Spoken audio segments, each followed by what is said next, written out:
आई जैसे मुझे मारने के हुए मेरे विद्यार्थी ने गेट बंद कर दिए और जो प्रज्ञा भारती है उनके गनर ने पिस्तौल निकाली मेरे ऊपर कनपट्टी में मारने के लिए मुझे कि इस साली को मैं बताता हूँ आज को मारे डालता हूँ। पुलिस ने कुछ लोग हिरासत में भी। मध्य प्रदेश की पुलिस है, वो सांसद है प्रज्ञा भारती, मध्य प्रदेश की सांसद है जो आई हुई है 2 दिन से, और मेरे ख्याल से वो आई है तभी धमैया मच रहा है, बहुत लड़ाइयां करवा रही है यहाँ के। वो अपने साथ में गुंडे भी लेके आई है, जो गनर है उनके गनर ने ही मुझे मारने के लिए पिस्तौल निकाली है।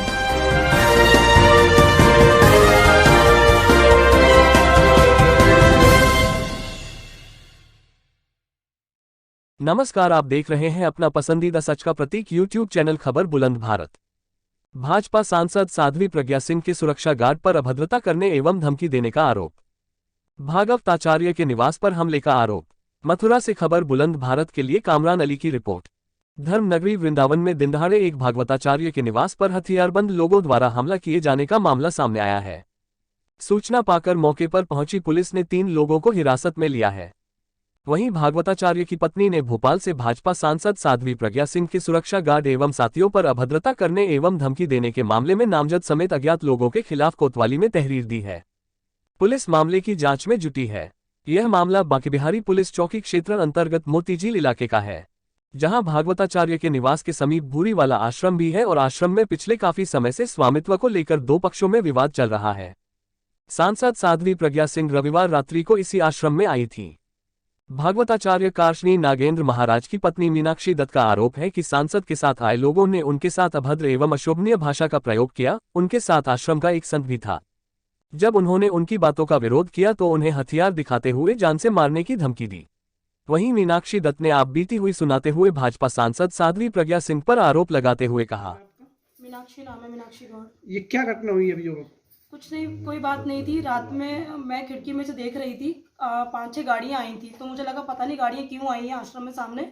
तो मैंने झांक के देखा तो उसमें से कुछ आदमी लोग निकले और पता नहीं क्या क्या बोल रहे थे मेरे घर के लिए कि इन लोगों को बताएंगे, ये लोग बहुत ज़्यादा बोलते हैं, इन लोगों को हम इस तरह से अनटन अभद्र भाषा बोल रहे थे। इतने में मैंने बोला क्या बोल रहे हैं आप लोग, आश्रम की यहाँ गली के मुख खड़े हो कि इस तरह से बातें ना की जाए, आप जो भी बात करें आप आश्रम के अंदर जाए। तो बोल रहे कि ज़्यादा बोल रही, नीचे उतर के तेरे को हम बताते हैं। तो सामने आश्रम में से एक संत निकल के आता है, छोटी कट का एक संत है। वो बोले मेरे को कि 2 कौड़ी की औरत तेरी औकात है तो तू नीचे आ, नीचे आके बात करते, तेरे को इतना मारेंगे तू होश भूल जाएगी, अब तेरी बारी है, हम लोगों ने जो हमको करना था वो हम कर रहे हैं, अब तेरी और तेरे पति की बारी, तुम लोगों को हम बताएंगे। हमने तब भी कुछ नहीं, मैं नीचे उतर के मैंने बोला क्या बोल रहे हो आप, बताओ मुझे क्या बोलना चाहते हो। तब ये आश्रम के अंदर चले गए। पुलिस वालों के सामने की सारी बातें थी, सब खड़े हुए थे, सब वहां मौजूद थे। वो सबके सामने मेरे को बहुत गंदा बोल रहा था और किसी ने कुछ भी नहीं बोला उन लोगों को। उसके बावजूद भी मैं यहाँ आ गई। आज सुबह की बात है, 5-6 लड़के वहां कुंड के वहां खड़े हुए थे। मैं सुबह राशन लेने गई थी, वहां से लौट के आई, तब भी बोल रहे थे मेरे को इशारा करके, बोलते यही लेडीज है, इसी के संग में, अब इसी के संग जो कर रहा है वो इसी के संग करना है और इसी के घर के लिए कर रहा है। मैं तब भी कुछ नहीं बोली, मैं चुपचाप आ गई। आज मैं और मेरी फ्रेंड हम लोग दर्शन करके अभी आ रहे थे, गाड़ी में से जैसे हम लोग उतरे तो वो संत जो है वो वहां खड़ा हुआ था। वहां खड़े होने के बावजूद भी उसने बोला कि ना, अरे मैं कमर पे हाथ रख के बोला कि अरे इन लोगों को तो मैं बताऊंगा, अभी इन लोगों की हेगड़ियां मैं निकालूंगा, अब तो मेरा राज चलेगा इस गली के अंदर, मैं हूँ जो भी हूँ। और है ना क्या बोलते, 2 कौड़ी के लोगों की कल रात में तो मैंने उतार दी थी, अब तो मैं बताऊंगा। पुलिस वाले सब खड़े हुए थे आश्रम के अंदर। तब मैं यहाँ से गई, मैंने कहा क्या बोल रहे हो तुम, मैंने कहा तुमको तमीज नहीं लेडीज से बात करने का, तुम किस तरह से बोल रहे हो। तो बोलते इसने मेरे को मारने के लिए डंडा उठाया कि तेरे को अभी बताऊंगा, अभी तेरे को मारूंगा। तो मैंने बोला कि तुम मार के दिखाओ, मैंने कहा तुम में अगर हिम्मत है तो मुझे मार के दिखाओ। तो पुलिस वालों के सामने इसने मुझको मारने के लिए डंडा उठा लिया पुलिस वालों, और उसके बावजूद भी इन्होंने आश्रम के अंदर इतने गुंडे भर रखे हैं, हम जीना हमारा दुश्वार है, हम बच्चे भी हम बाहर नहीं जा सकते। ये बुरी वाला आश्रम है। इसमें आए दिन इन लोगों ने कम से कम उस दिन रात में भी 5 गाड़ी भर के गुंडे बुलाए थे। पिस्तौल इन्होंने हमारे आंखों के सामने इन लोगों ने पिस्तौल भरी थी। लोगों ने मारपीट की थी, वो लोग कौन थे? ये इन्हीं के आश्रम में इन्हें गुंडे पर रखे हैं। 20 गुंडे मेरे दरवाजे पे मुझे मारने के लिए आए थे। आश्रम से निकल के मैं अपने घर के अंदर थी, मैं अपने दरवाजे के बाहर खड़ी हुई थी, इन्होंने मारने के लिए 50 गुंडे मेरे को मारने के लिए आए और आश्रम के अंदर आके मैं आई जैसे मुझे मारने के हुए मेरे विद्यार्थी ने गेट बंद कर दिए और जो प्रज्ञा भारती है उनके गनर ने पिस्तौल निकाली मेरे ऊपर कनपट्टी में मारने के लिए मुझे कि इस साली को मैं बताता हूँ आज को मारे डालता हूँ। पुलिस ने कुछ लोग हिरासत में भी लिए और पुलिस वालों ने उसके बाद भी जब उन्होंने पिस्तौल पकड़ी तो पुलिस वाले आए, पुलिस वालों ने उसको पकड़ा, 2-3 लोगों को पकड़ के लेके गई है साथ में, पर उन लोगों ने मारा और गेट पूरा झंझोर दिया। मेरे बच्चे और मैं पूरे हिल गए। मैं अकेली रहती हूँ, मुझे मेरी सेफ्टी चाहिए, मेरे पति नहीं रहते, मैं अपने बच्चों के साथ अकेली रहती हूँ। ये कुछ भी मेरे साथ कर सकते, मेरे पति के साथ, मेरे बच्चों के साथ कुछ भी कर सकते हैं। पुलिस ने उनको गिरफ्तार किया तो उनके साथ हथियार भी थे क्या? नहीं, उनके साथ में हथियार भी थे और मैंने नहीं देखा हथियाते, पर मैंने पिस्तौल देखी थी, उन्होंने पिस्तौल निकाली थी मेरे को मारने के लिए, और सब पुलिस वाले साथ में खड़े हुए थे। पिस्टल को पुलिस ने लिया है अपने? मध्य प्रदेश की पुलिस है, वो सांसद है प्रज्ञा भारती, मध्य प्रदेश की सांसद है, जो आई हुई है 2 दिन से, और मेरे ख्याल से वो आई है तभी धमैया मचा है, बहुत लड़ाइयां करवा रही है यहाँ के। वो अपने साथ में गुंडे भी लेके आई है, जो गनर है, उनके गनर ने ही मुझे मारने के लिए पिस्तौल निकाली थी। वहीं सांसद साध्वी प्रज्ञा सिंह ने अपने ऊपर आरोपों को निराधार बताते हुए कुछ लोगों द्वारा आश्रम पर कब्जा कराए जाने का षड्यंत्र रचने का आरोप लगाया। साथ ही पुलिस की कार्यप्रणाली पर भी सवालिया निशान लगाते हुए कहा, तब से मुझे निरंतर गालियों की बौछार मेरे ऊपर की जा रही है। मुझे ये समझ में ही नहीं आ रहा है कि आखिर यहाँ ये माहौल सब क्यों है। यहाँ मैं दर्शन करने के लिए आई और सूचना देते हुए आई हूँ, और जब मैं यहाँ आई और वहाँ से निकल रही थी तो वो व्यक्ति, जिसका नाम मुझे बाद में जानकारी लगी, कोई नागेंद्र करके है, उसकी पत्नी, मेरी गाड़ी वहाँ फंसी, उसकी गाड़ी एक तरफ खड़ी है, रेत एक जगह पड़ी हुई है उसके ठीक बाजू में, तो गाड़ी को निकलने को मेरी जगह नहीं थी। जब गाड़ी निकली तो उसमें कोई वायर पड़ा हुआ था, वो वायर हमारी गाड़ी में फंसा। हमारे लोग गाड़ी निकालने लगे और आपस में जो चर्चा कर रहे थे उसमें लगा कि आखिर गाड़ी यहाँ क्यों खड़ी, कौन है जिसकी गाड़ी खड़ी है यहाँ। तो आपस में ही किसी ने कहा कि ये बाजू में, क्योंकि यहाँ की सिक्योरिटी भी थी साथ में, इंस्पेक्टर थे, उन्होंने कहा ये बाजू वाले का होगा। हम लोग ये चर्चा, मैं गाड़ी में बैठी थी और इस तरह से ये लोग गाड़ी निकाली और आगे बढ़े, लेकिन आगे बढ़े उसके पहले तो महिलाएं गाली गलौज करने लगी। तो मुझे लगा किसी को दे रही होगी, कोई तो कारण होगा, कुछ कहाँ लड़ाई झगड़ा क्यों होने लगा। पर वो महिला तो लगातार बुरी तरह से गालियाँ देती रही, और जब मेरा नाम लेके उसने गालियाँ दी कि सांसद आ गई हैं तो यहाँ गुंडागर्दी करेंगी, तो इस तरह से तो मुझे समझ में आया कि ये मुझे मेरे लिए बोल रही है। कुछ कहते बिना कुछ कहे हुए हम आश्रम में आए। मैंने SHO यहाँ इसको बुलाया, चौकी इंचार्ज यादव को। मैंने कहा कि इस प्रकार से वो अभद्र गालियाँ दे रही है, ऐसा क्यों है भाई, मुझे तो कोई लेना देना नहीं था, मैं तो आई हूँ बस दर्शन करने के लिए। जब ऐसा कहा तो उसने सुन लिया इंचार्ज ने और कुछ कहा नहीं।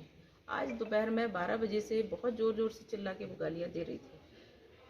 अब गालियाँ भी देना है और शिकायत भी करना है, तो मुझे तो ये समझ में ही नहीं आ रहा है। मैं तो बाहर निकली नहीं। फिर यहाँ और अधिकारी आए, SHO आया, तो बाहर ये लोग खड़े थे, उनको किसी ने रोका नहीं, वो गालियाँ देते रहे।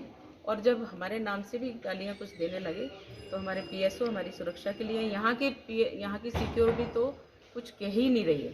तो हमारे PSO जब आगे बढ़ के उसको रोकने के लिए गए तो यहाँ के पुलिस वालों ने उनको पकड़ा और अंदर लेकर के गए। वो अभी भी अंदर है। मुझे ऐसा लग रहा है कि कहीं ना कहीं ये सब पूर्वाग्रह से ग्रसित और एक षड्यंत्र के तहत हो रहा है कि भाई यहाँ जो आएगा उसको ये प्रताड़नाएं सहन करनी पड़ेंगी। मैंने यहाँ आकर के देखा कि स्वामी दर्शनानंद जी के ऊपर इतना बड़ा हमला हुआ, वो अभी भी सिर में चोट है, दूसरे स्वामी जी उनको सिर में चोट है, एक पुजारी जो अभी तक घायल है वो मेंटली डिस्टर्ब हो रहा है, 4 दिन बाद उसको होश आया था। इन सब पे कोई कार्रवाई नहीं, एक कार्रवाई नहीं हो रही है। ये पुलिस का रवैया है। यहाँ जो CO आया उसने मुझे हड़काया, मतलब मेरे पास महिलाएं भजन कर रही थी और ये इनको आते हुए देख के उन्होंने भजन बंद किया, तो उनको डांट रहा है कि तुम लोग यहाँ क्यों हो।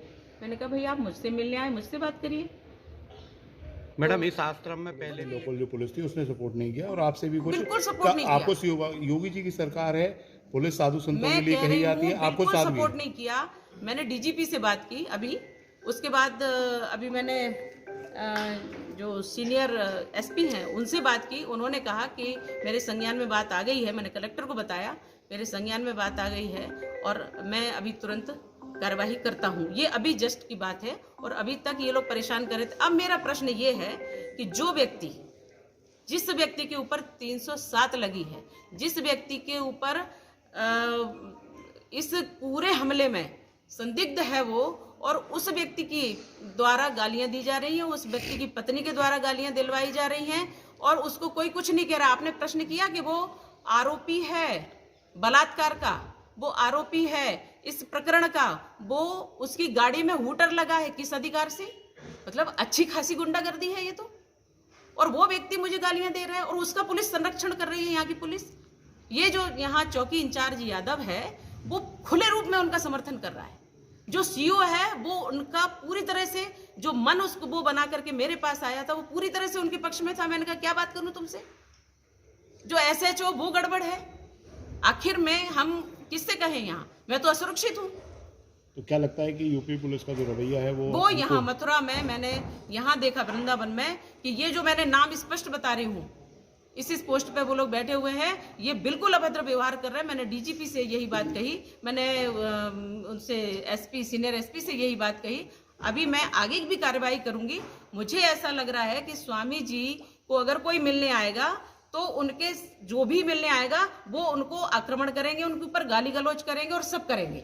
मतलब कोई इंसान पूरी इंसानियत छोड़ के साधु संतों को देखने भी नहीं आ सकते।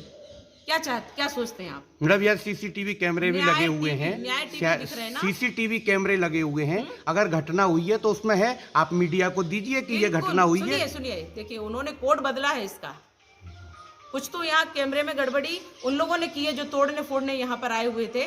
उन्होंने पूरा, कोई कार्यवाही नहीं हुई। मैं कह रही हूँ, मैंने तो यहाँ आकर के जाना इस बात को कि क्या क्या हुआ, और पूरा जाना भी नहीं अभी तो, क्योंकि मैं रात को दर्शन करके आई, उसके बाद मैं थक गई थी तो मैं लेट गई। अभी तक मैं कुछ जानकारी लूं उसके पहले तो ये सब होने लगा। आखिर मैं क्यों, ये 307 का आरोपी बाहर क्यों है? वो गाली गलौज देने के लिए। उसकी गाड़ी में हूटर लगा है, किस अधिकार से? वो बलात्कार का आरोपी है। क्यों? सरकार तो आपकी है, सरकार आपकी है, आप कार्रवाई करवाइए। मैंने कहा ना, यहाँ पर पुलिस संदिग्ध है, उसकी गतिविधियां संदिग्ध हैं। जब पुलिस सांसद की नहीं सुन रही तो क्या आम जनता की? मैं बिल्कुल सच कह रही हूँ, जब वो सांसद की नहीं सुन रही है तो निश्चित रूप से ये जो अपराध हो रहे हैं ये उसी के अंतर्गत हैं, ये जो षड्यंत्र हो रहे हैं उसी के अंतर्गत हैं। स्वामी दर्शनानंद जी और जो स्वामी यहाँ जो घायल हैं उनकी कोई सुनवाई इसीलिए नहीं हो रही है क्योंकि यहाँ दादागिरी चल रही है।